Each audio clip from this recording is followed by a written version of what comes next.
चलो यार अगला क्वेश्चन करते हैं। बहुत ही आसान सा क्वेश्चन है। क्वेश्चन क्या बोल रहा है, two particles are located at a equal distance from the origin. ठीक है भाई, the position vector of those represented by the A vector and B vector respectively, if both the vectors are at right angle to each other, the value of n की power -1 will be. तो मतलब 1/n की value बतानी है। तो पहली बात, ए vector और बी वेक्टर म्यूचुअली परपेंडिकुलर है, तो इनका जो डॉट प्रोडक्ट होगा वो कितना होगा, 0 होगा। तो उसको यूज़ कर लेते पहले। तो करो, क्या लिखेंगे अपन, आई को आई से, जे को जे से, के को के से। तो कितना जाएगा, 4 माइनस का 6n प्लस का 8p बराबर क्या होगा, ये 0। मतलब 2 माइनस का 3n प्लस 4p बराबर 0। एक इक्वेशन तो ये होगी। अब तुम देखो, एक और अपने को इक्वेशन बनाने के लिए कंडीशन गिवन है, जो कि ये गिवन है कि ये बेसिकली पोजीशन वेक्टर रिप्रेजेंट कर रहे हैं। तो इनका जो ओरिजिन से जो डिस्टेंस है ना वो सेम है।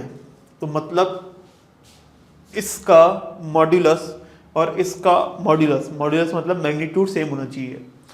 तो मतलब 2 स्क्वायर प्लस 3n का होल स्क्वायर प्लस 2 स्क्वायर बराबर 2 square plus 2 square plus 4p का होल स्क्वायर।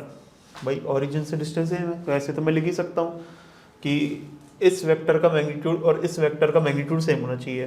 तो ये कट गया। तो ये क्या आ रहा है, 9n स्क्वायर बराबर 4, मतलब ऐसे भी लिख सकते हैं 3n बराबर 4p।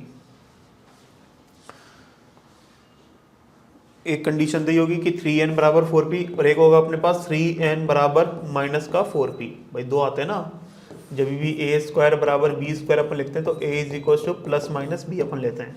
तो दो कंडीशन पॉसिबल हैं। अब 3n बराबर 4p नहीं हो सकता। क्यों नहीं हो सकता, जब तुम इस वाली कंडीशन को देखोगे और अगर 3n और 4p बराबर हो गए तो ये और ये कट जाएंगे, तो 2 बराबर 0 नहीं हो सकता। तो ये वाली कंडीशन पॉसिबल नहीं है। कंडीशन ये वाली होगी। अपने को वैल्यू किसकी निकालनी है, n की। तो 2 माइनस 3n और 4p की वैल्यू क्या ले सकता हूँ मैं, माइनस का 3n इज इक्वल टू 0। तो 2 बराबर क्या आ रहा है, 6n। तो 1/n का वैल्यू कितना आ रहा है, 3 के बराबर। तो इसका आंसर कितना हो गया, 3 हो गया। ये अपने पास आंसर है।